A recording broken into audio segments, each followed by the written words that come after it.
What's going on, y'all? Today, what we are going to talk about is how to become more articulate and the two types of articulation that exist that are going to be important for you to level up in order for you to stand out and be seen as a cut above the competition and cement your voice as a voice that's worth listening to.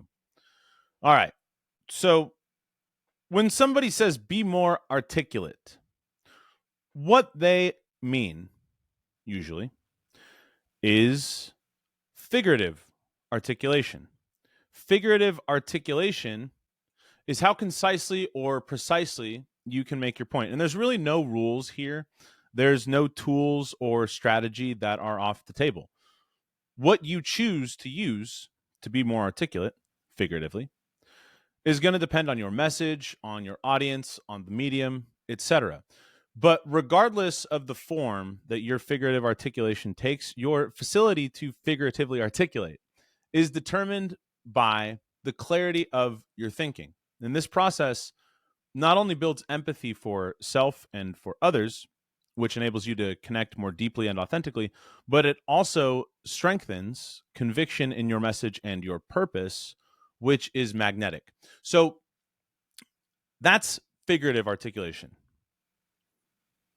How concisely you say your message, how you make your point, what images, what senses, what needs, what desires can you evoke in the minds and hearts and souls of whoever it is that you're listening to with your words. Think about this, for example, like a movie or basically like a theme, right? There's a theme. And this theme can be expressed through a piece of art, a painting, through a poem, a couple of lines, through a whole novel, be it a short novel or a big novel, through a movie, through a symphony. There's a bunch of different ways to articulate what you mean. But then there's the literal articulation. Literal articulation is the muscle memory, the coordination that we use to make the sounds that form words. This is different than enunciation because enunciation is basically stressing or bringing out or highlighting the coordination that you already have, the articulation that you are already using. But as it relates to the 7 skills of tonality, literal articulation, skill number 2, resonance, articulation, imagination, mindset, intention, subtext, and stakes. Skill number 2 is literal articulation, and we do touch on figurative articulation. Skill number 2 there is correct articulation, because we don't want to be articulating poorly. An example of poor or less than optimal articulation would be something like a lisp, where you would be, if you're not watching this video, you're basically putting your, there's 2 different types of lisps, but you are putting your tongue in between your teeth to make the s sound. Lisp. Okay, well, that is not correct articulation. That's not good articulation. When you retrain this coordination, this muscle memory, right, it's just like a push-up or anything that you're doing in the gym. You do something a bunch of times and you do it with full intention and muscle and mind-muscle connection, but you do it improperly, then you have to retrain it. And it's going to be harder to retrain it the more deeply that it's ingrained, but it's not hopeless. So something like that lisp, for example, well, then we just look at, all right, let's feel out what it is to make this sound correctly, where the tip of the tongue is at the bottom, or is the tip of the tongue is touching the bottom teeth, the tongue is slightly arched, and the tongue is not coming through the teeth at all, and you are able to aspirate, get air through without having any voice. S, th, versus th, where the s sound when you have a lisp is similar to how we would correctly make the th sound. The reason that I use that terminology is because in the International Phonetic Alphabet, you wouldn't call the s sound the s sound, but you know what? Let's just go ahead and simplify it. Lisp is when you are making the s sound like a th sound. Apologies to everybody who can't let that stuff go and who wants to cling too deeply to those rules. Not everyone out there has taken and studied the International Phonetic Alphabet for years, as I have. It's like that meme. You studied the blade, or I studied the blade while you were out partying. I studied the International Phonetic Alphabet while you studied engineering and STEM. Got to do another episode or something talking about why a theater degree and a music degree are far from useless, but for another time.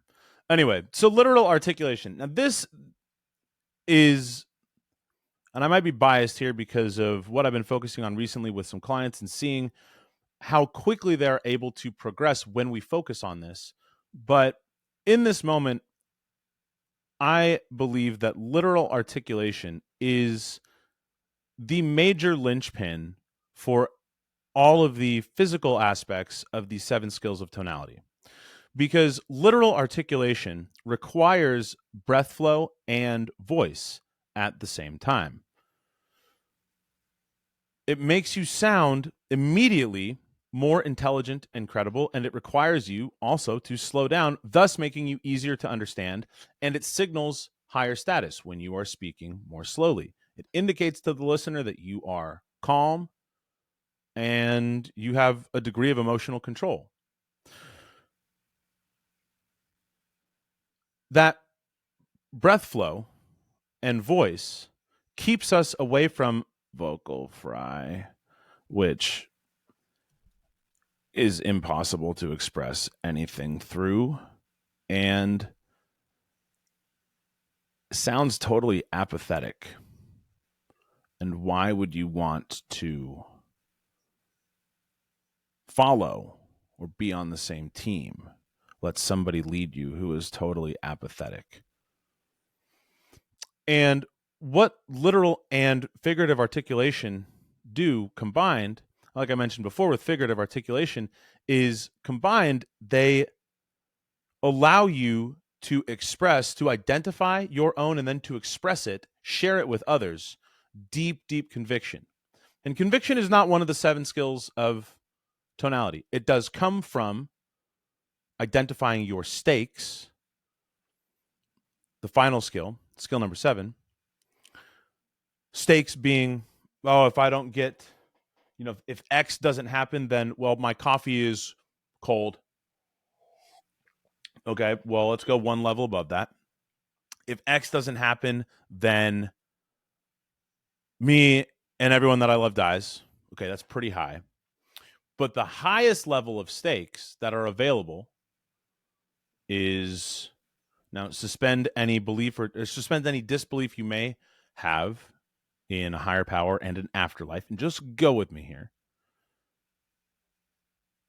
The highest level of stakes would be me and everyone that I love dies, and we all go to either eternal damnation or eternal salvation.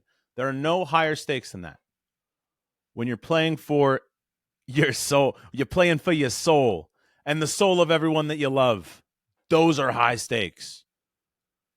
It's higher than playing for your life and everyone that you love's life. Well, because we're going to come back in some form, live it out again. No, when you're playing for souls, maybe the 7th skill will be called soul. Keep the acronym the same. So when you are able to train in the proper literal articulation, yes, we avoid the vocal fry because we've got the breath flow. And then we sound more intelligent and credible. You're also easier to understand. So when it also keeps you away from mumbling. I don't even know how to mumble. I don't know. When you have proper articulation, proper literal articulation, then it becomes a lot easier to not speak in a monotone fashion. I need to do a whole episode on monotone. I've got some stuff up on YouTube about it, but similar to the 7 skills of tonality, I have a perspective on it that breaks it down into its separate parts because I like to reverse engineer things. Monotone is just simply not changing.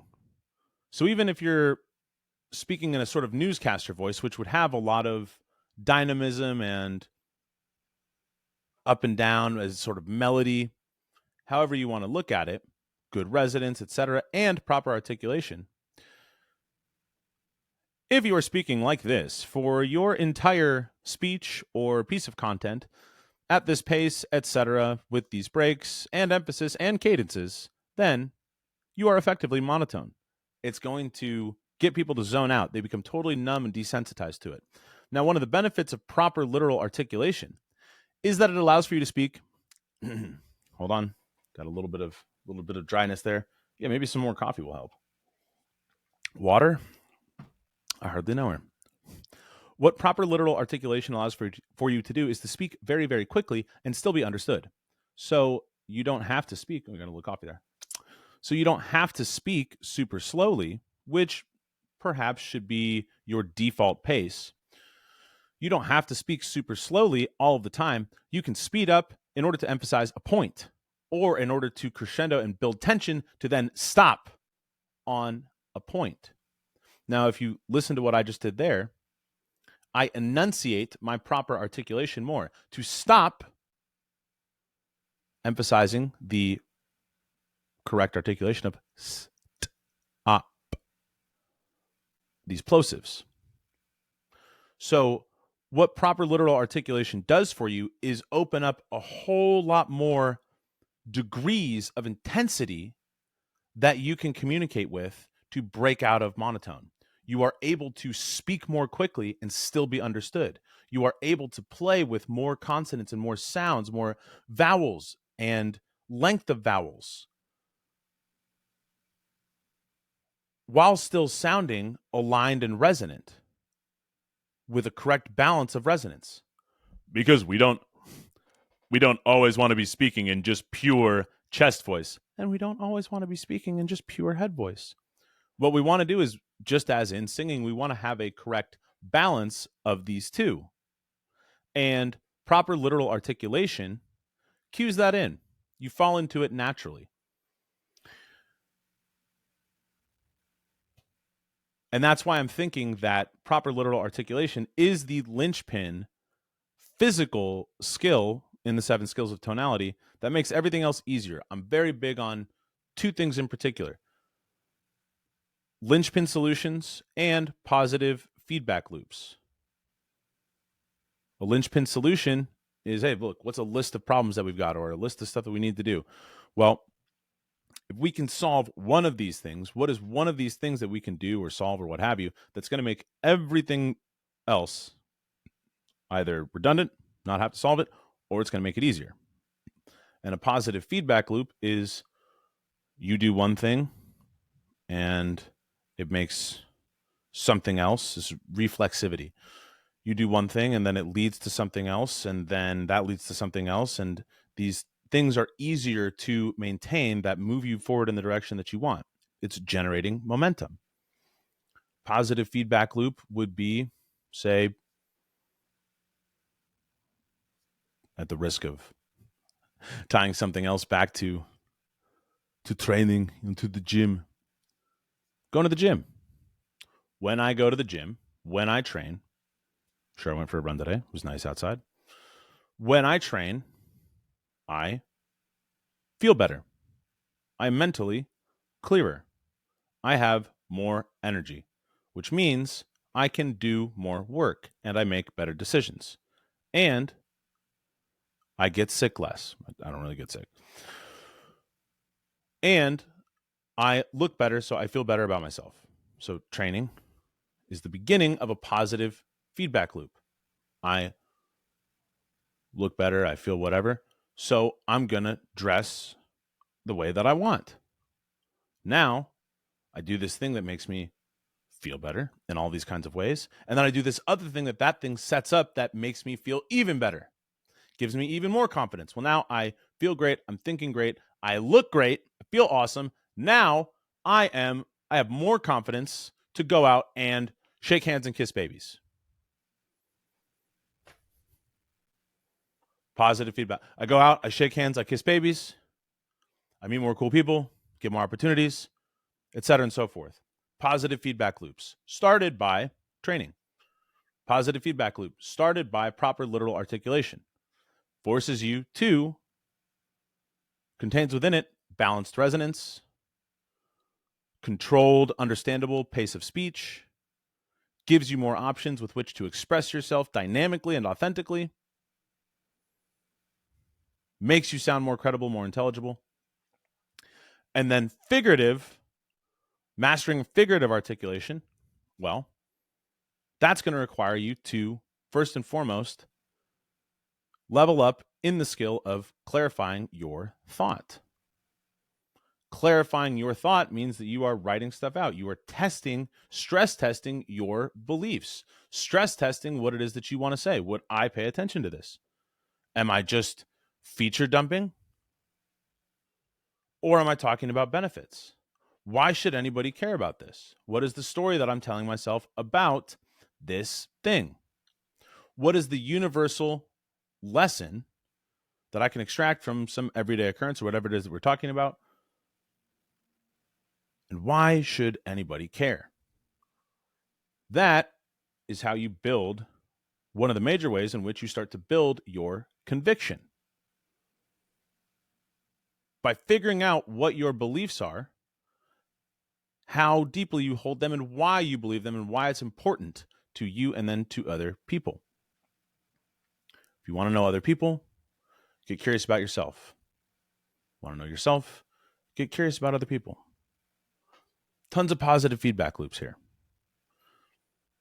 And as it relates to sounding like a leader,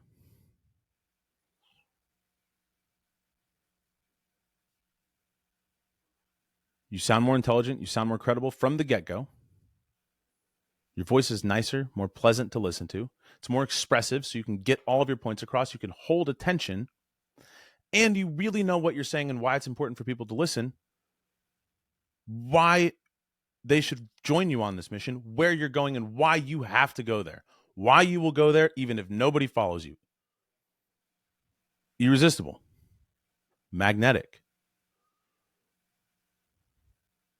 And because all of this has got to be based in truth in order for it to have any hope whatsoever of being authentic and spontaneous, it is powerful, not forceful. Win, win, win, win, win.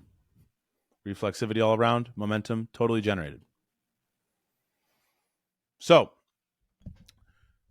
if you want some assistance skilling up in your literal articulation, as well as accelerating and getting some perspective on your figurative articulation, or both, come see me, talk to me about the 7 skills of tonality, tonalitytraining.com. We've got men's voice and communication workshop. We've got women's voice and communication workshop, 1-to-1 tonality training workshop sessions that go for an hour. You can get some packages. Also have a handful of, and when I say premium, I mean it. I used to charge a lot for all of them, and now I just give them away. Free resources, the 3 pillars to commanding a room, and the ebook, the guide, The Sound of Leadership.